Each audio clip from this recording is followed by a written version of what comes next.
Hello दोस्तों, good morning. कैसे हो आप सभी लोग? आई होप आप सब अच्छे होंगे, बढ़िया होंगे दोस्तों, मस्त होंगे, स्वस्थ होंगे। तो welcome back to my new blog. दोस्तों, आज का ब्लॉग बहुत ही ज़्यादा इंपॉर्टेंट होने वाला है, इंटरेस्टिंग होने वाला है, क्योंकि इसमें ना मैं अपनी अब शुरू से लेके अब तक की प्रेगनेंसी जर्नी को शेयर करने वाली हूँ आप लोगों के साथ में। तो आज मैं पहले ही बोले दे दी, वीडियो अच्छी लगे तो लाइक करना, चैनल को सब्सक्राइब करना। दोस्तों, जैसे कि जब मुझे पता चला कि मेरी प्रेगनेंसी पॉजिटिव है, तो मुझे 4-5 दिन तक बिल्कुल फील नहीं हुआ वॉमिटिंग वगैरह। एक ये भी रीजन है कि मुझे बिल्कुल भी वॉमिटिंग फील नहीं हुई और ऐसा कुछ मुझे साइन सिम्टम नहीं आए कि हाँ प्रेग्नेंट हूँ मैं।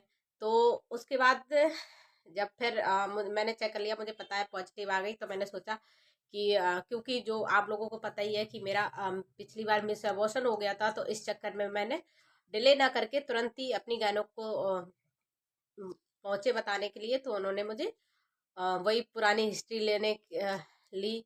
तो उसके साथ साथ उन्होंने इंजेक्शन वगैरह, जो प्रोजेस्टेरोन के इंजेक्शन लगते हैं वो, क्योंकि अगर प्रोजेस्टेरोन का लेवल आपके बॉडी में कम होगा तो प्रोजेस्टेरोन लेवल कम होने की वजह से ही आपको मिसकैरेज होने के चांसेस लगते हैं। तो इसलिए उन्होंने प्रोजेस्ट की ऐसा कुछ ना हो, तो इसलिए उन्होंने प्रोजेस्टेरोन के इंजेक्शन वीकली बताए। लेकिन मेरे दिमाग में टच हुई उस दिन, तो वहाँ पे लगवा लिया हॉस्पिटल में ही। तो मेरे दिमाग में टच हुआ कि शायद मुझे तो कोई मिसकैरेज की हिस्ट्री नहीं है, और ऐसा भी कुछ नहीं है कि मुझे क्या नाम अर्ली डिलीवरी हो गई हो, पहले ही से मतलब डेट से पहले डिलीवरी हो गई हो जो पहली हुई थी। उसके बाद तो मैंने मैम को ये बताई, तो मैम ने कही अब एक लग गया है तो आप ऐसा कीजिए, 16 हफ्ता तक लगेगी ना, तो आप 15 दिन में एक बार लगवा लीजिए। मैंने कहा चलो ठीक है। और मैम ने ना प्रोजेस्टेरोन के टैबलेट भी जो आते हैं, तो मुझे एक सुबह एक शाम को प्रोजेस्टेरोन के टैबलेट भी खाने को दिए। तो जब मैंने वो टैबलेट खाने स्टार्ट किए, तब से ही मुझे वॉमिटिंग वगैरह शुरू हो गई। क्योंकि मुझे अब मैंने जो फील किया है, तो कि प्रोजेस्टेरोन के लेवल की वजह से ही, जब प्रोजेस्टेरोन का लेवल हाई होता है तभी मुझे लगता है वॉमिटिंग ज़्यादा होती है। अगर किसी के वॉमिटिंग नहीं, किसी को नहीं होती, तो उनका प्रोजेस्टेरोन का लेवल शायद नॉर्मल होगा या थोड़ा सा कम होगा। और अगर जिनका हाई होगा या हाई से ऊपर चला जाएगा, तो शायद वॉमिटिंग वगैरह, जिनको लास्ट टाइम तक वॉमिटिंग होती है, जिनको ज़्यादा ही वॉमिटिंग की दिक्कत होती है, तो उनके साथ ये होता होगा, जहाँ तक मुझे फील। क्योंकि मुझे 5-6 दिन तो बिल्कुल भी फील नहीं हुआ। जैसे मेरी मेडिसिन स्टार्ट हो गई और मैंने खाना स्टार्ट किया, वैसे ही मुझे प्रॉब्लम शुरू हो गई। तो एक तो ये रीजन रहा। अब फिर पता नहीं, भगवान जाने।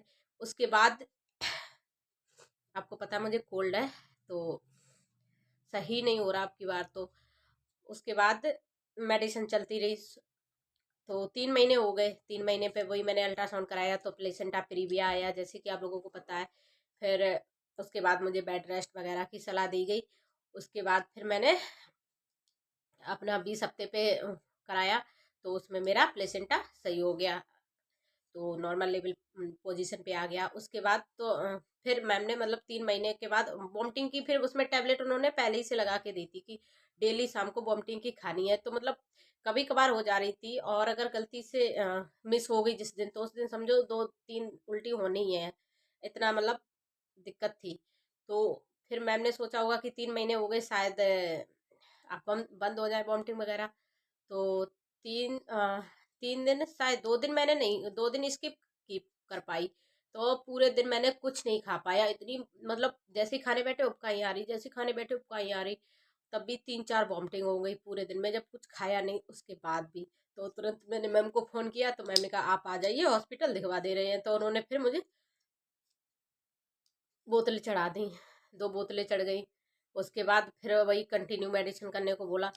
फिर उसके बाद जैसे ही 16 हफ्ते कंप्लीट हुए, तो मैम ने मुझे अ, जो प्रोजेस्टेरोन के टैबलेट थे वो बंद करने की सलाह दी। मतलब जो 2 टैबलेट थे उनको एक एक दिन स्किप करके खाने थे, एक दिन ये वाला, एक दिन ये वाला। तो जैसे ही मैंने जब मैं वो उसकी डोज कम होती गई, तो वैसे ही मेरी वॉमिटिंग ठीक होती गई। और जब बिल्कुल कंप्लीट मेरे वो 16 हफ्ते पे बंद हो गए, उसके बाद मतलब बिल्कुल वॉमिटिंग नहीं हुई मुझे। तो मुझे तो लगता कि वो मुझे, जब बॉडी में ज़्यादा प्रोजेस्टेरोन लेवल मात्रा बढ़ रही थी शायद मेडिसिन की वजह से, तो इस वजह से शायद मुझे उसके रीजन से मुझे वॉमिटिंग हो रही थी। उसके बाद मुझे अभी भी तब से ना वॉमिटिंग हुई ना कहीं, वैसे मतलब दवाई खाने के साथ साथ भी हो ही जा रही थी। अगर नहीं जरा सा वैसा खा लिया, कुछ तलाब खा लिया, पकौड़ी खा लिया, ऐसा कुछ खा लिया तो हो ही जा रही थी वॉमिटिंग। तो और बाकी मेरी आपकी दुआ से सब कुछ सही है। और अब देखो आगे क्या होता है। अब फिर से दिखाने जाएंगे, 12-13 तारीख में जाएंगे, तो जो कि रूटीन चेकअप करवाने ही चाहिए और वो मैं करवाती हूँ। तो मेरी तो यही है अभी तक प्रेगनेंसी की जर्नी है। आप लोग कमेंट करके बताएं कि आपका क्या कैसा है। तो चलो मिलते हैं अगले वीडियो में। और मेरा 6 मंथ स्टार्ट हो गया है और बस जल्दी जल्दी से दिन निकल जाए यही सोच रहे हैं। चलो दोस्त, देखते हैं आगे क्या होता है। तो दुआ करना मेरी, हम दोनों हेल्दी रहे, ठीक है। Bye bye. वीडियो अच्छी लगे तो लाइक करना, चैनल को सब्सक्राइब।